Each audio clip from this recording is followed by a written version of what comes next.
Welcome to the Digital Forester Podcast, where we talk to foresters about how they are using digital technologies in their day-to-day forestry work. Hey, everybody, welcome to the Digital Forester Podcast. Today, I am joined by Mark Books. He's the Geospatial Services Manager at LandMark Spatial Solutions. Mark, how are you doing?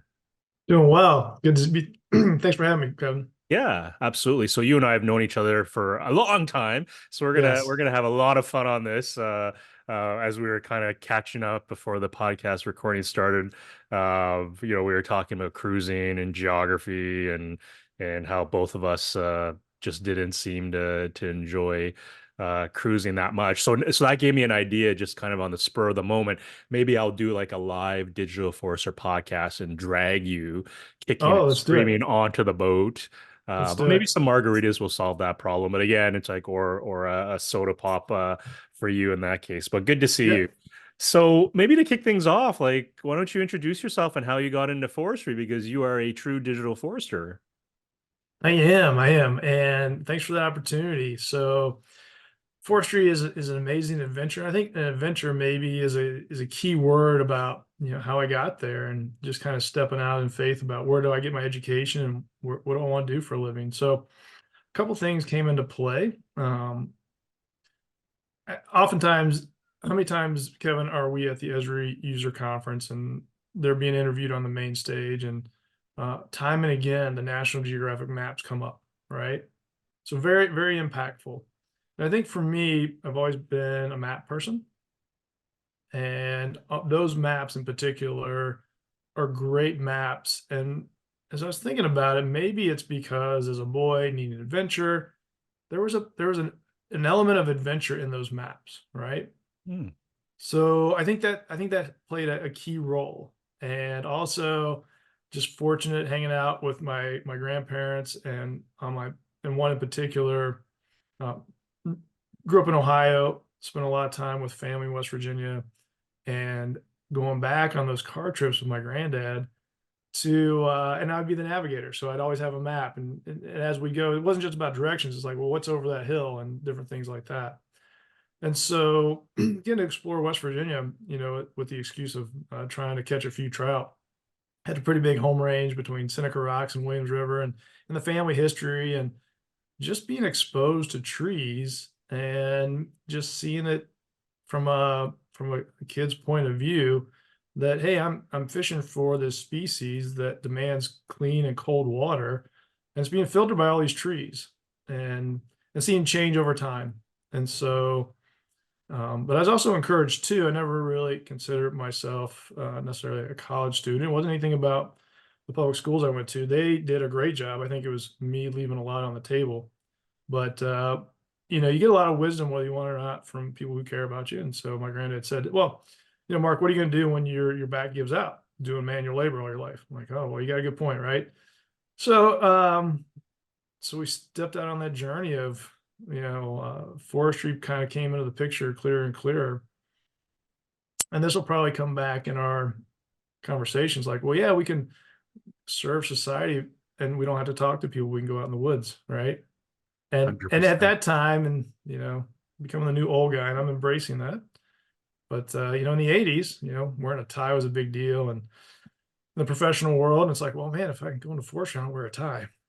But so Wait, a wait, combination what, of what things. what is this thing you call a tie? I Yeah, I don't know what know. that is. Exactly. So Well, that's very cool. So I don't know if your granddad is still around, but I wonder if I was to ask him the question of how good was Mark a navigator, I wonder if he would be corroborating your navigation skills or maybe having a different story, but maybe that will be one we'll that's a great never know. question. Yeah, So that's very cool. And so you went to school at Michigan Technological University and you pursued that's right. not just a bachelor degree, but you also pursued a master's. So you kind of touched on the whole schooling side Yep. and so tell me that journey. How did that come about, and how did you pick that particular school to start your journey? That's a good one too. So, I tell people that I'd be very careful being from Ohio. It's sort of your destiny to graduate from the Ohio State University, and props to that. It's a great school, no questions about it, right? And so on your birth certificates, this is a little facetious, but how serious they take the school is, your parents' information, your information when you're born, and your graduation date from the Ohio State University, right? And and so while economically it really would have been a better option, learning about trees in the middle of a cornfield, maybe not the best, but really to me, I wanted to go to a school with not 70,000 other people. So it was just more of a size thing. And so I examined a lot of the schools around me, of course, Penn State, WVU, Purdue, and they were all great schools. And for one reason or another, led just stepped out in faith, led to Michigan Tech. But I went there by way of Northland College in Ashland, Wisconsin, because they had a dual degree program. And I'm like, you know what? A couple advantages of this. We had a connection to some of the people who lived in the community in Ashland, which is very, if you're going to travel 800 miles away to school, it's kind of nice to have some connections, right? I was seeking adventure, right, in a different environment altogether, and the North Woods is very different than southwestern Ohio, and it was a way to get two schools of thought as well. So there's a dual degree program between Northern College and Michigan Tech, and like if 3 years at one school, 2 at the other, and each school will give you a Bachelor of Science in Forestry. So that was attractive, going to a smaller school and then getting to Michigan Tech, which was just big enough to be a real university, if you will. And both of those are in the middle of the woods. So Yeah, yeah. Well, I think any of your American universities are way bigger than the Canadians I went to. I guess certainly 70,000. Like, good Lord. yes, So as you were seeking adventure, I'm just more curious since I know this about you. Were you shooting across the various states on the crotch rocket at that point? For our audience, crotch rocket is a motorcycle. I recognize we have yep, an audience, so just in case something yes, got lost in sure, translation. But Mark's yeah, an avid. I was surprised by yes. this, but you love your crotch rockets. So was that already at play when you're going to school? Well, motorcycles are a great adventure, right? And so, for all those that do it, please do it safely, wear your gear, and ride on the appropriate conditions. And so, we can unpack that more. But man, I was in that sad state of in between motorcycles at that time. So, had them growing up, and again, grandfatherly influences helping us along that journey, picking up my first one, but definitely sold before I graduated high school and concentrating on that. Yeah. However, I had a great brother-in-law who, as I was at Michigan Tech, gifted me with a dual sport motorcycle, which is a street legal dirt bike. And that's the perfect bike up there. Sport bike is not, you can't realize the benefit of that in the streets up there. And nor is that the place. And so I've since discovered, you're right, street bikes, sport bikes, and the beauty of operating those on the track is an amazing thing. And then, because they just come alive, and you're not taking your safety and really more importantly other people's safety in your hands at being a hooligan on the streets. Yeah, yeah. And I know from chatting with you in the past, you're also paying that forward, teaching, I think, your nephew how to ride and showing him all the ways. I'm sure your family must love that. So part of my, besides promoting forestry, I try to promote motorcycles to kids if parents will allow, and try and teach them safely, right? So we do have a little bit of a little dirt bike gang here in the neighborhood, and it's a lot of fun to kind of pass it forward and watch them be really quite proficient at riding, and, Yeah. and doing so safely. Yeah, for sure. Absolutely. Safety first. So Mhm. I know looking at your profile that, you did your school, and then you spent quite a few years at, I had to look it up because I know you've told me where you were or where you work, and then there's these acronyms, and then Yeah, so I looked it up. So you'll have to correct me, but you spent a lot of time at the Center for Environmental Management of Military Lands. that's correct. Yeah. MO. So tell me how we got there and what your job was there, or was there positions before you got there that started Yeah. getting you into that GIS Forester role? We'll continue on the role of themes, right, or adventures, right? So grad school was an adventure, right? And I was getting towards the near the end of my undergrad and realized, man, I better figure out a way to specialize. I see people who are being recruited, which not everyone was being recruited when they had experience. It's like, well, what am I really interested in? So I'm a staunch supporter of SAF, Sci American Foresters, for many reasons. One of which is they accredited the school I went to. Two, There was a special issue back in the day about remote sensing GIS as applied to forestry. And it's kind of like the light bulb went on. And I was very blessed that my academic advisor happened to be, Dr. Ann McLean was the, remote sensing GIS forester. So was able to stick around on a project with her for grad school. And that made a huge difference, right? Yeah. And so when it came time to leave a wonderful college environment, I got my first real job down in Lafayette, Louisiana. So really just due south and talk about polar opposites from a climatological, from a cultural perspective, and also from a culinary perspective. I mean, total opposites, right? So great friendly people, but quiet and reserved. Both seasonings up north, salt and pepper, right? And then of course cold, right? Yeah. And then everything down south is extroverted and spicy. And blessed with some good friends down there. Everyone has to have a Cajun buddy, and the job that I was led down there with was at the USGS Wetland Center doing research. So applying my skills to a myriad of projects from there all the way down to the Florida Keys. So that was a great adventure. Trying not to get eaten by alligators. Good Wow. times. Wow. I like Yeah. that spicy, salt and pepper and spicy. Yeah. Love that the analogy. And so while you were studying there, and again, you mentioned the Society of American Foresters. I love how you're saying, oh yeah, I've been a staunch supporter, but this is like support for that's been going on, I think, again, looking at your profile, like 27 years, like Long time since long the time. 90s. Yeah. I think it was 92 that I saw that. I was just like, wow, it's like, okay, interesting. It doesn't feel that long ago, and yet we're all young at heart, but it is quite a Yeah. while ago. But maybe paint the picture for us while you're early in your career, finishing school. What did the technology landscape look like for Hmm. you as the digital forester? Doable, but required a lot more effort as a general broad stroke, right? So we could do some great things, but the level of effort it took to get things done uh, was high. However, I was very fortunate where I came in. I remember the talk of punch cards. Fortunately, I didn't have to do those. I also came in and was exposed to ArcInfo and thought that was great, but man, was that laborious having to type out this script to do just a simple thing. And then fortunately, not long after that, ArcView came along. I'm like, well, this is my jam. I'll make this work, right? But again, but ArcInfo had been so developed, there's some things you can only do with that. Yeah, So we're dating ourselves now because there's yes, probably a portion of the audience that are saying like punch what? cards, what? Like Yes, Arc yep. Info, does that have anything to do with Esri and like Arc Hmm. View? Like what I don't understand. Yeah, But then there's the other audience I'll be like probably rocking out going like, yeah, Arc Info, yep, I got my yeah. AML scripts or ArcView and my Avenue scripts. But it was a different time. And so from a remote sensing point of view, because again, that's part of your skill Hmm. set aside from just GIS.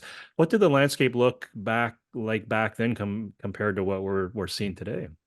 Well, that amazes me how far technology's come. So if you and I talk, I think before this conversation's out, you and I can have downloaded a large area of satellite imagery in high detail and have it processed. Just easy, right? Just through an internet connection. That's the caveat. We have to have an internet connection. Well, now again, we're becoming the new old guy. So back in my day, right, the project that I was involved with was producing surface temperature maps of Lake Superior, and that was from AVHRR imagery. So the workflow at best was probably a month process from beginning to end. So that involved making a call to hopefully someone kind enough to ship me the data, which was on a real tape, meaning that it was like a magnetic tape about, this round. And then so they had to go find it in their library. Don't know if what the quality was. There's no way to preview it.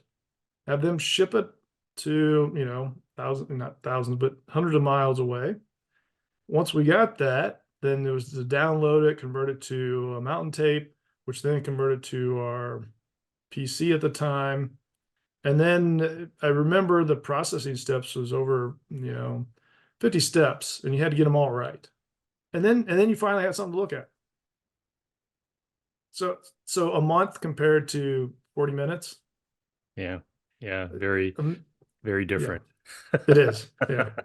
And for those who are listening, just for context, or those who are not watching, as Mark describes it, he's not like a 7-year-old dude with a big white beard, and like as he's telling you story, he's still a young guy. So as he says, the new old, I guess Yeah. I'm part of the new old as well. But for Yep. context, it's maybe the Yep. the newer old category, which just means we're in Right. denial, but that's okay.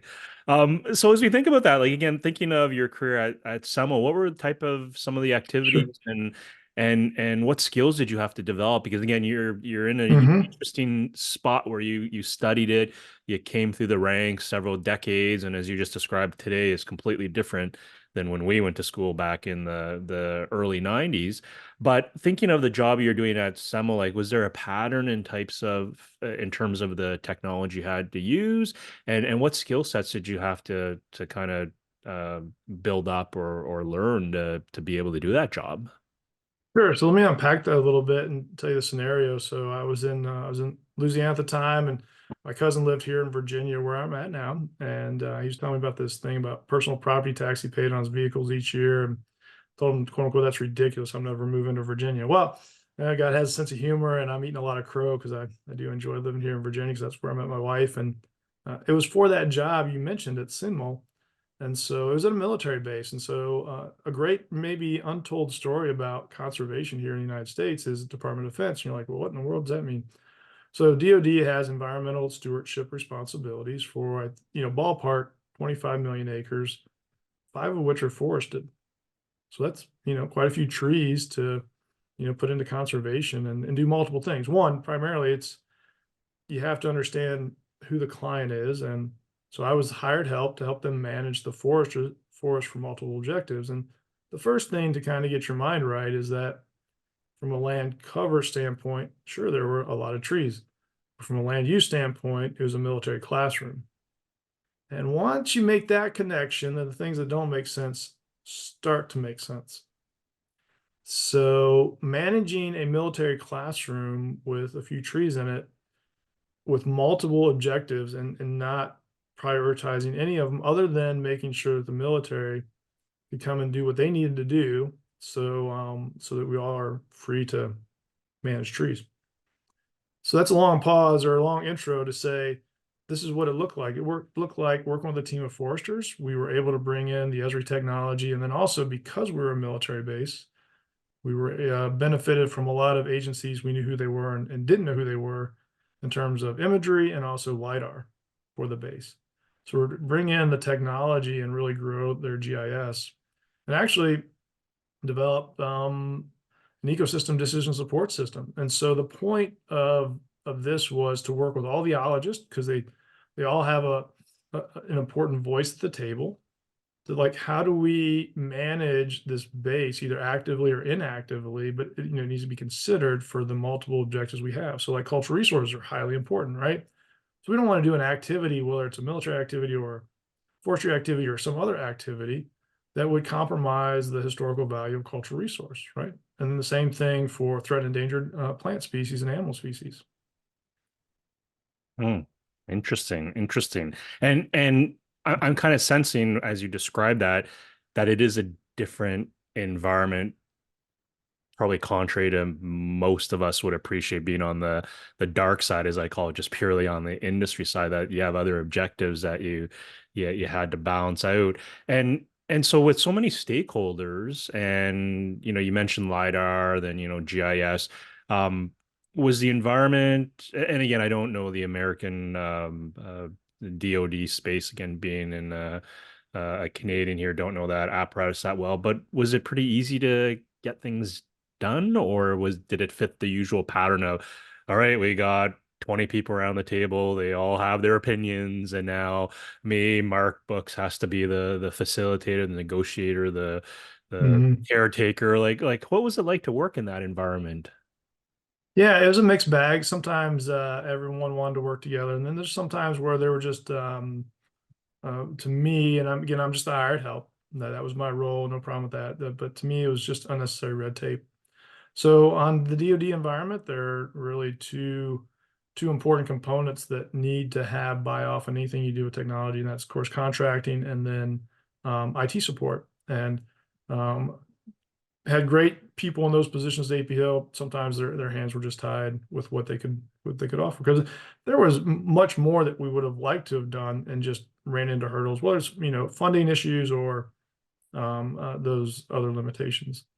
Yeah, yeah. I think funding And issues are everywhere for anybody and anywhere. sure, So yeah, absolutely, absolutely. So what would be your fondest memory of your time there? What was the one you beat your chest on, all proud, or maybe it's a funny experience? But when you think back to that sure, part of your career, sure. what do you remember?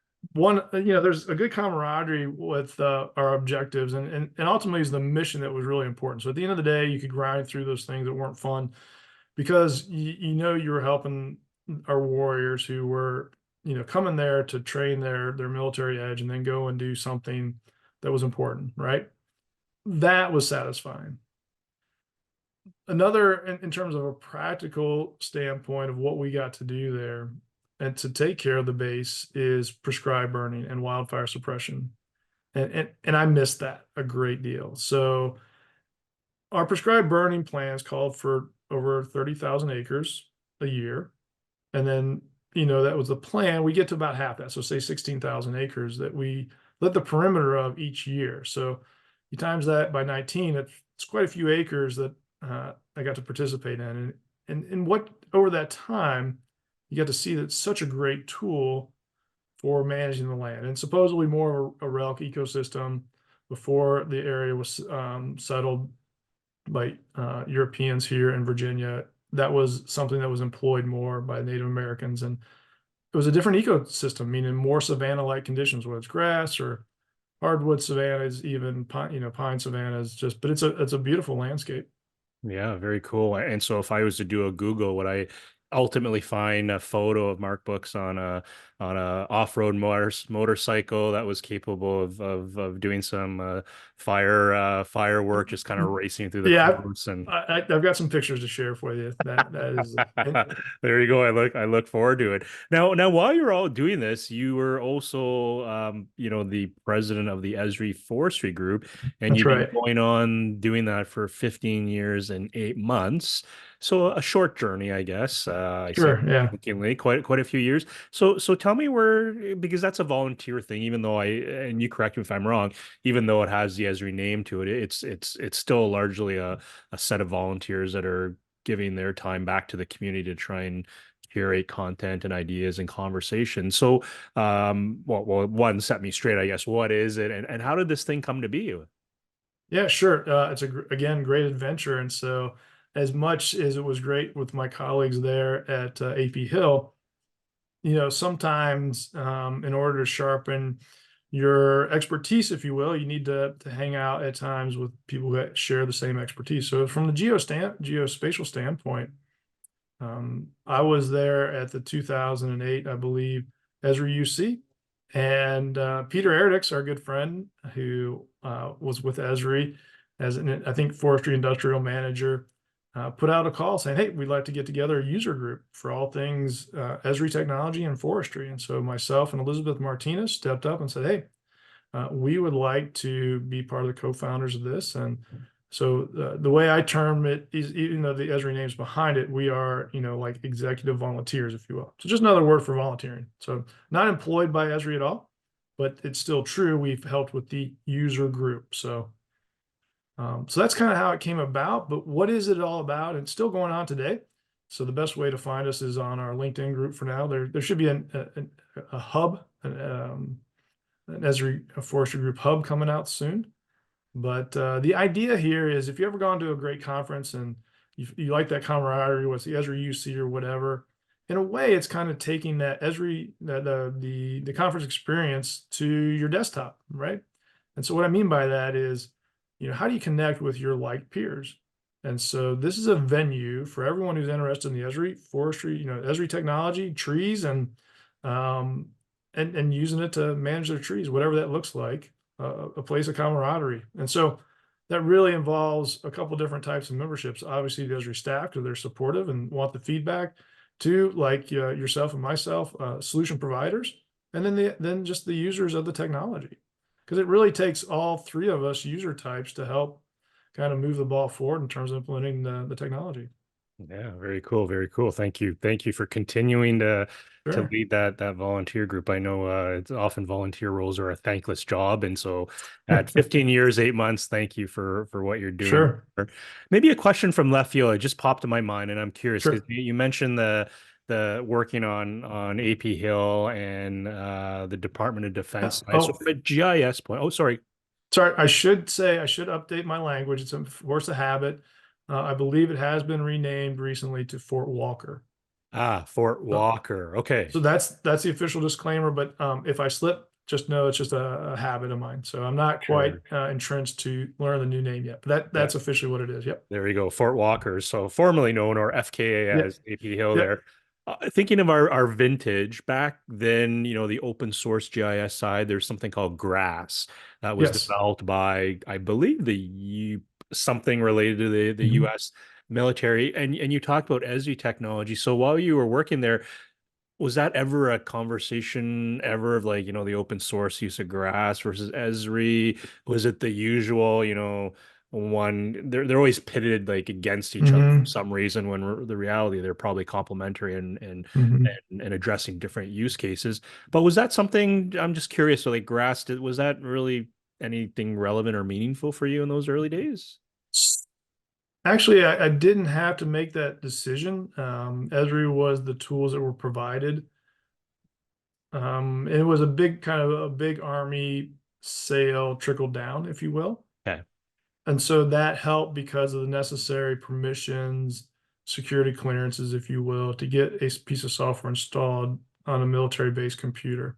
Now, I have seen Grass throughout my career, so I'm familiar with it, but it was probably in the context of someone having a data set in Grass, wanting to bring it into the Esri technology. Right, right. Cool. Thank you for that. So thinking of your journey, and you fill in the blanks if I miss any of Sure. the hops there, but if I'm correct, now you're Geospatial Services Manager with Landmark Spatial Systems. So if I haven't missed any other adventures, uh, Sorry, yeah, that's good. Yeah. that's Yeah. good. But maybe introduce us to Landmark Spatial Solutions, Sure. what they do, and then what your role there is.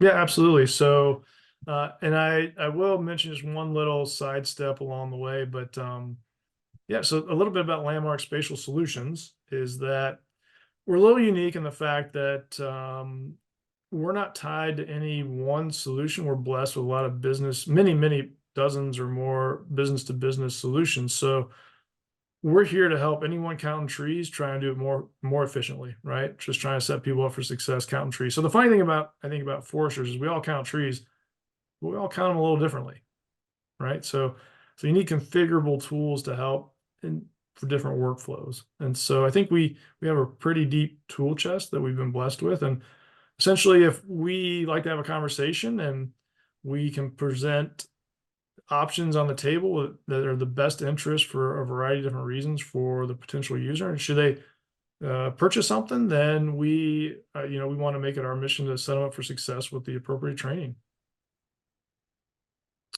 So thinking of that, I want to buy a forestry truck. I'm going to come to Landmark Yeah, Spatial sure, Solutions. sure. I wish we had trucks or motorcycles, right? We There you should. go. There you That go. So maybe yeah. thinking of your customer base, Mhm. just again to help our audiences understand what Yeah. Landmark Spatial Solutions does.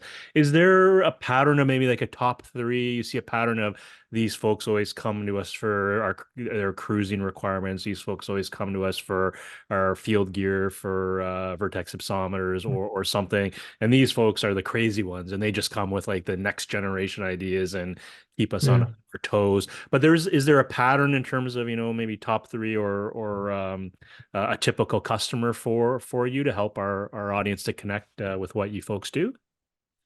We try to help everyone, and so some people were able to do that more than others, and a lot of times it's just folks that don't want to spend a lot of time in technology. They want the quick take on it and our recommendations because we try to test everything or at least be knowledgeable about it to make because we don't want to represent bad stuff to them. So we try to vet it, and so there's an efficiency hopefully in that regard. So um, I think one of our, even though we'll help larger companies, large and mid-sized companies, I think we do have a sweet spot in helping the smaller consulting foresters as well. Okay. Okay. So nowadays, thinking of 2024 for a small consulting forester, what's their pain point with Mm. technology aside from the usual, this is too expensive or this doesn't work or something. But what are you seeing on the consulting forester side for trends and their needs? Is it carbon? Is it all driven by carbon? Oh, carbon. We should have a good conversation about carbon, shouldn't we? So let's save that. That's a fun topic. A needed one, but a good one. So to me, I'm going to generalize it and say I think there's many attributes we could specify. Cost is one of them. I feel that it's time to that the time it takes to implement technology is a challenge because people are busy and they need to implement technology that doesn't cost them a lot of time, but yet they need technology to give them consistent results and that's reliable. So I think that's the without them necessarily saying that, I think that's still a fair assessment. And so when you describe that, Mark, um is there any resistance from the forester in terms of are the expectations realistic, I guess, in the sense that deploying any new technology requires a bit of investment in terms of the user themselves to learn and train, depending what it is, maybe some hardware infrastructure. Hmm. Depending what it is, there's different components. Are you finding these foresters? Because I always describe it as they already have like five jobs, like they're wearing five Yes. hats, and now Right. you're saying, Right. oh, here's a sixth one and a seventh one. Right. And they're like, I don't have time for this. I'm already trying to do my five. And yet Yeah. you kind of have to wear at least one more hat to get off on the ground and then figure out which of the other five you can maybe get rid of. But are you finding the narrative is changing with these foresters that you work with? And then the following question from that, and I've been asking a lot of folks this lately, from the generational side, are you seeing a pattern there in terms of the younger foresters Hmm. versus the new old forester or Yeah. the just old Forester. What are your thoughts on those two? So let's see. Let's do the first one, the easiest one. Generationally, there's been people, older than us and our age that are adopters of technology. Not a problem, right? But there are some people who are younger than us who act like people who are older than us and say that are resistant to technology. So there are some trends generationally, but I guess I try to treat people on an individual basis, not knowing what I'm going to get and knowing that there's a little bit of, and I mean this respectfully, when it comes to implementing technology, a little bit of life coaching, right? So no matter where they're at, it's an approach of, hey, is this a good decision from you, right? So I try to I don't want to be the Debbie Downer, but what I do try to do is say, hey, if you're considering the solution, I try to ask them some really upfront questions like, do you have time? And then I say, well, maybe you don't need to be the button pusher, but maybe you need to be the manager. We'll set you up with that. But do you have a technology champion on your team that can help? And oftentimes that person is a younger person, to your point, right? But not always. So so while I agree with the trend, it's not quite always true. But and I think maybe what hopefully when people work with me, they see that hey, um, hopefully the reason that I'm effective helping them is I'm not necessarily the best. I'm not a technology person for the sake of technology. I'm a forester just trying to work more efficiently, and so I struggle with technology, right? And it's because I've struggled with it, but I'm willing to get through that struggle to use it. That maybe I can mention just something along the way that helps them get off the struggle bus. Interesting, interesting. So thinking in that context, then what is the hot button piece of technology that your customers and the folks you talk to in your network are interested in? Because we threw that word out lidar out earlier, but you were doing that like years ago, right? Yeah, At Fort Walker, formerly known as AP Hill, yeah, they yeah, corrected it. But you're doing it a long time ago. Like I'm gonna suspect maybe for the consulting forester or maybe a smaller organization, but truthfully, even a medium and large one, LiDAR could not be part of their vocabulary. Um, is it drones that are the hot Mm. button topic? Is it just new tablet cruising software? Is it something else? Is it blockchain technology? Bitcoin's launching for those crypto lovers out there, right? The halving's Yeah, coming. Is that the talk of town with foresters? I suspect not. But what's that piece of tech that you're seeing that's just the thing people can't get enough of right now? it depends on where the person's coming from. I think all those topics are important. So, um, increased uptake, interest in LiDAR for sure. Increased in terms of having the right solution for carbon, right? And we should probably come back to that. Drones are important. Like, what's the right context, right? So people are still learning about drones. People still want to engage, but people are also learning like, when is this the right tool for the application, right? And there's certain places where it's great, and there's certain places where it's not necessarily the best tool, right? Especially with, again, the satellite imagery that is so accessible now compared to years prior. Yeah. But then for us in particular, we're in a bit of a shift because we have some really good tools that for field inventory collection that are built on the devices that are Windows mobile solutions, right? Great solutions. But now what we're finding is that manufacturers of those are not manufacturing handheld rugged devices, GPS data recorders that are operating on the Windows operating system. So we saw that a couple of years ago. So we wanted to be proactive, and so we have solutions that are now based on Android. So that's been definitely a big push as those units are becoming older, life cycle replacement type stuff. And then they're trying to thinking about making the switch to our other solutions, which again were benefited because we didn't have to reinvent the wheel. We were able to be blessed with a different business to business relationship with Woodland Solutions Group and their inventory solutions. For sure, for sure. We had Carry On Yeah, as a kickoff one yeah, for season 4 that there. was a good So one. That yeah, was a good one. absolutely, absolutely. And so it's funny. You'll remember there was an SAF event. Steve Weiland was tasked with Yes, forecasting what the 22nd yes, or 25th or who knows century Forester was, and he had the smart electric Ford truck that came up. And yes. the forester would deploy a drone right away, and then they'd have their tablet, and then the drone would come home. And by the time it came home, it already had mapped out that harvest unit or harvest block, and there's all this stuff. Thinking of that, do you think we, as a forestry community, have accelerated in that future, or do you think we've kind of just linearly have progressed, or do you think there's Mhm. really been a step change? What are your thoughts, and what have you seen? Yeah, I'm very familiar with Steve's piece, and I think it's a great piece, right? And I think you could actually do that today, right?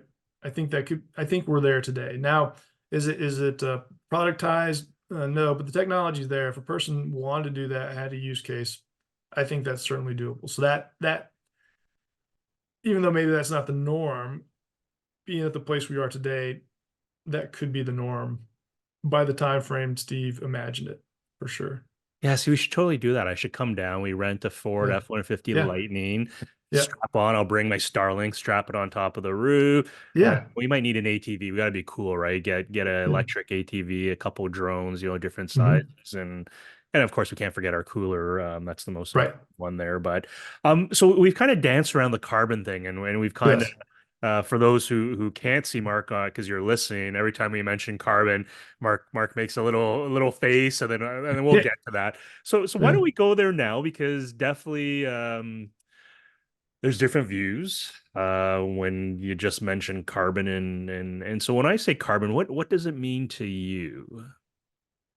Couple things on a day-to-day basis. I twitch a little bit because carbon to me is just another word for overly complicated. So in terms of your normal tally screen or tally sheet, tally screen, right? For normal forestry operations, not a problem. But now, with every attribute that needs to be collected on a carbon cruise, you basically need to take a laptop out in the woods if you want it all on one page, right? We have solutions with Woodland Solution Group that can handle that, not a problem, but you have to make some concessions, right? But it works. However, but let me zoom back up and say the good news, right? definitely think that the carbon market is good for forestry. If nothing else, I think it's going to help us keep forests. As foresters, I think that's a primary goal, right? And I don't know if we'll have time to get into this, but I think one of the things that's most important for the forest industry is to find our voice again and re-engage society, because we have a societal license, but if we're not maintaining that relationship, well, there's a reason why we're where we are at, and woefully underrepresented, I think, in important conversations. Yeah, it's very interesting you mentioned that because a couple weeks ago I was at the Foresters Forum in Coeur d'Alene, and um, there was a topic just on the role each of us have as communicators to share what foresters do beyond, two by fours and toilet paper and Kleenex and stuff like that, Yeah, but really talk about the day-to-day job, and whether it's educating a taxi driver who's just curious or hearing something in passing that just isn't accurate, or even that lovely signature, right? Like think of the environment before you print, and yeah. yeah, I delete that one pretty quick. But as we think about that carbon space, I'm kind of hearing from you, hey, we've got the tools, we can do this already, and now we're just kind of make it more complicated. We also have, the satellite players that kind of Mhm. mapping and come up with their carbon estimates, and then of course, then you go down the spot where, well, how accurate and precise is it? Is there some funny things going along there? But given your background, as a forester, and truthfully a digital forester, what what do you think the best path forward is, given some of the Mm, challenges that carbon space fits? Because at some point, ESG, that term was powerful. Everyone rallied behind it, but today, even in other um, groups that I roll with, ESG, I wouldn't say it's become a dirty word, but it certainly has lost a bit of its power, sure. just given what's happening. But what are your thoughts on that? As you think about carbon, what if you were to look 10 years forward, what would this what would carbon mean 10 years from now? So I should caveat that I only know it. I'm mentioning a very high level, and also on boots on the ground collecting information. I don't really know the middle part. That's not my strong suit, right? So I'm gonna lean on those who calculate carbon, right? So I can't really speak to that. However, where I think it's important is, again, keeping forests. If it gives landowners another option to help pay their taxes and keep forest, man, why not pursue it? And along the way, if society is becoming more educated about, oh, you mean there's these foresters who actually know something about our environment, and they're steeped in a lot of math skills. They bring a lot to the table. Think about your jobs that you mentioned. To pat ourselves on the back a little bit, there's a lot that a forester brings to the table in terms of skill sets, right? And so I think respectfully, hopefully, again, kind of informing, educating society that we're here and we're here to help. That's going to go a long way. And I think carbon is one opportunity that we should really embrace for those higher level goals. Right, right. And so part of, doing this podcast is talking with like foresters, digital foresters, and in some cases, people I talk to, they say, well, I'm on the technology side, I'm not really a forester, and yet, again, just working this space, I think, we don't beat our chests. Mhm. I'm not a trained forester, but I've been at this for 18 years, and while I may not Yeah. know things in the weeds, you kind of Yeah. absorb it, and foresters do Yes. like to teach and mentor and share, so you kind of pick things up organically. But if you were to look out, let's say 5 years out, Okay. what does the landscape look like from a technology point of view? What are those things that you're thinking about right now, especially as you describe LandMark Spatial Solutions as somebody, blessed with a treasure chest of various types of technologies that you can offer to your customer base? Are there certain areas, are you looking to grow that treasure box, add a couple levels, but where's your thinking in terms of technology, and where it's going, at least in the midterm, that 5 year mark? What's on your radar? couple things in general, listening to what our clients need. And if we need to expand, happy to entertain those ideas. Who do we partner with, right? Because it's all about them. At the end of the day, that's our goal, is to make sure that they're successful. Because their success is really our success, and it's just unfortunately sometimes along the way we gotta bill them so we can keep our lights on. But that's our priorities. We want to see them be successful, right? And so along the way, as we do that, we want, I think, strategic partnerships, and I think that's why I'm such an advocate for Esri. And I try to explain to people, this is the way I view it, and this is part of the reason why it's pretty easy to do the volunteer gig with the Esri Forestry Group, is that the mission of forestry, and I think the mission of Esri are the same, in that they just want to make the world a better place, right?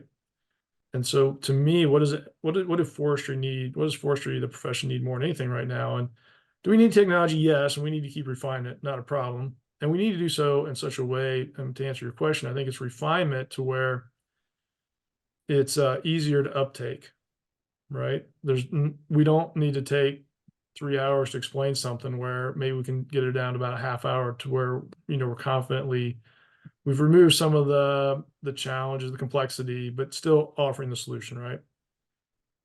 Right. So But make it easy. yeah, making it easier, right? Just the continual refine, just like now, it's so much easier to download a satellite image than back in my day. So Yeah. I see that continuing. And I think that'll be a good thing. So, but the partnerships are important. So I hope that technology will be used to help foresters tell our story, and do wherever your audience is, whether it's somebody next door, or if you can network with someone like, say, Esri, who's a software company but wants to make the world a better place, and they are world influencers, right? And so they've been very kind to forestry and have us on the big stage with JD Irving at the plenary, the UC plenary, right? So that's big. That's big. Yeah, absolutely. Yeah, certainly Jack from Esri's, investing, Yep. and there's been champions there. You mentioned Peter Eridix, which, by the way, That's Peter, right. if you're listening, you're on my That's my cross list there. It's like you haven't yeah, responded yet, but we'll get him that's on right. at some point. Now for those who may not know you, like, again, I've known you for several years now. You're just a down to earth, humble, but like nice guy. And I remember at an Esri user Appreciate that. conference, Thank you. you brought some students. You're actually, I can't remember the term you used, but you're kind of their guide for the Yeah. chaotic Esri user conference. Yeah. And what does that mean to you when you do that? Because again, it's something, again, knowing you, didn't surprise me when you introduced me to the young gentleman. I was like, oh yeah, it's totally Mark Books, like a Mark Books thing, like, absolutely kind of thing.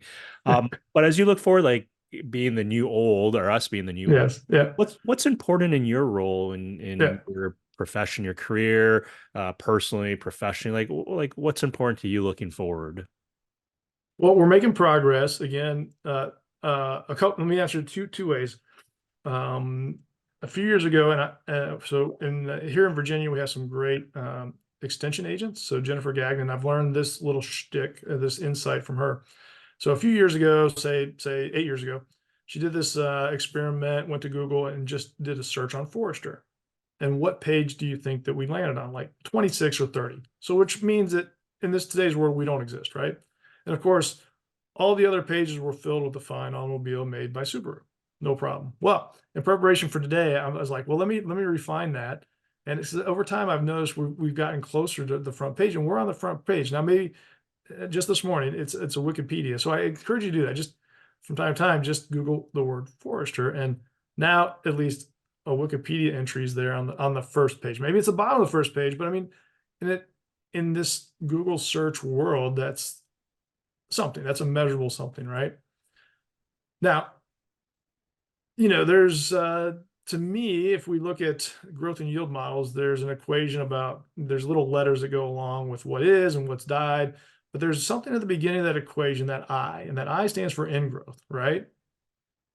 So for me now, I've always appreciated it when people invested in me and my career, and I've been blessed with a lot of people that have done that. And so I really get a lot of joy out of doing that now for students, because that's the future of our profession. And so it's just one of those joys to see a young person where they're at, and if I can help give them some positive feedback or help them expand their network and help them flourish in their career that promotes forestry, well, that's success. That our forestry, profession is in good hands. 100%, 100%. So on that note, I love to ask this question because a lot of people say, why do you ask it? And I say, well, sometimes it stumps the person I'm Yeah. asking.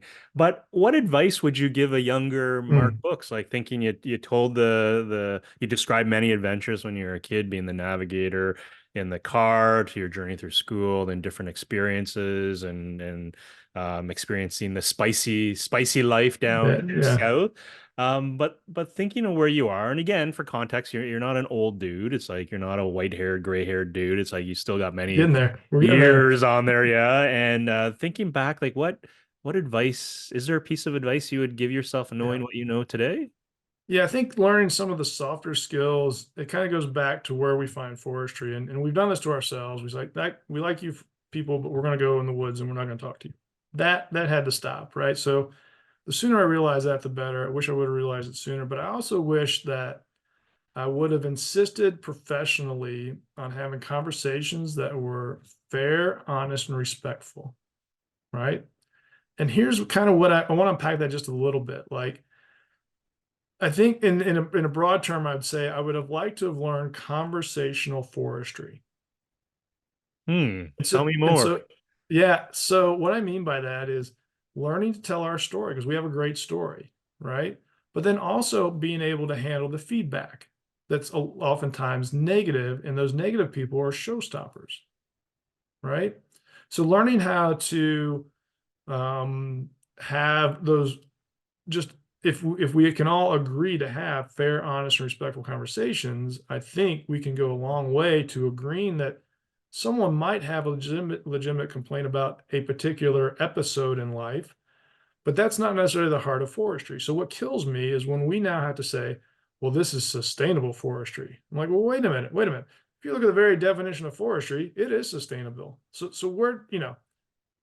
so if we can ever get to the fact that people know for foresters are, we're there to serve them, providing, clean water, renewable natural resources in the context of the greatest good, the greatest number in the long run, right? So, granted, we are agents of change, if you will, but we'd like to help people understand that that is a positive thing. So so that's kind of a little bit of the soapbox I'm on these days, or I try to be respectfully insistent on that. So I won't engage in people if I know that I'm not going to have a respectful conversation. I mean, I want to, not that they have to come away thinking like I do, but I would like to have a valid conversation where the merits of forestry are on the table and at least dutifully considered. Let's put it Right. that way. Yeah, absolutely. It can't be a one-way conversation, especially not one No. where someone's berating you or yelling at you. And it's a topic that truthfully, this podcast won't cover, but I suspect Yeah. some other one will. But it's that connotation I think that you hear forestry.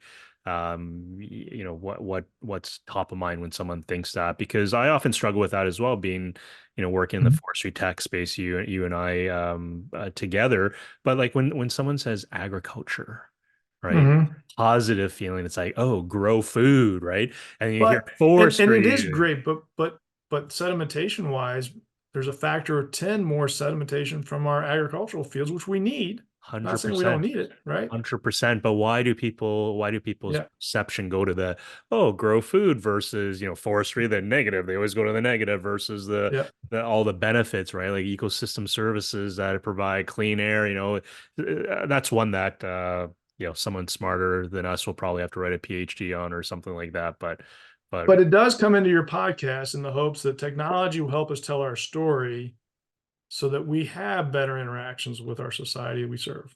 yeah, a I think hundred that's my percent. point. Yeah. Yeah, 100%. I know I did one a couple weeks ago. From folks down under. And then I remember one of them asked me a question like why do you do this? And like what do you get out of it? And my response was, I just get to talk with really cool people, like Yeah. cool men, cool women that can shape and influence my own thinking and I can probably learn something about that individual, their company, their worldview. And certainly with the podcast with this global footprint, it's quite fascinating to hear the different views. And to your point, not everyone has to agree. Like again, you're very pro No, Esri. no, no, Europe is no, very pro open source, and that's okay, right? yeah, 100%, 100%. So, hey, as we look to wind down, because I have this strict rule, I always get everyone in and out in 60 minutes because everyone's busy. But I really enjoyed catching up with you and hearing your thought process and definitely hearing, I can sense, you're killing it in this position as Geospatial Services Manager at LandMark Spatial thank you. Solutions. But for folks who want to get a hold of you, because if you haven't Sure. sensed, Mark is big on partnerships, talking, conversations, and certainly his company that he works with, LandMark Spatial Solutions, has a lot of technology for the daily forester. But what's the best way for folks to get a hold of you? Probably on our website, all of our contact information is there, and a plus many of the solutions we provide. So landmarkspatialsolutions.com. There you go, folks. That's the easiest way to get a hold of Mark and his colleagues and his team.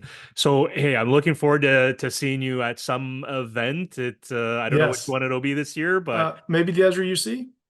maybe, yeah, maybe, Okay. absolutely. That's Yeah. we seem to see each other there every year, and then maybe there's some other ones we'll see each other. Hopefully. Oh yeah, Hopefully. but yeah, hey, good seeing you, good talking with you. Say hi to your wife on my behalf. I know I met her a couple years ago. Uh, Yes. but definitely the better half, I'm sure, right? But Yes. I married up. there you So go, there you go. So definitely thanks for your time. I look forward to seeing you around. thanks, Kevin. Thanks for what you're doing to help tell the forestry story here through your Awesome, podcast. Appreciate it. good stuff. Cheers.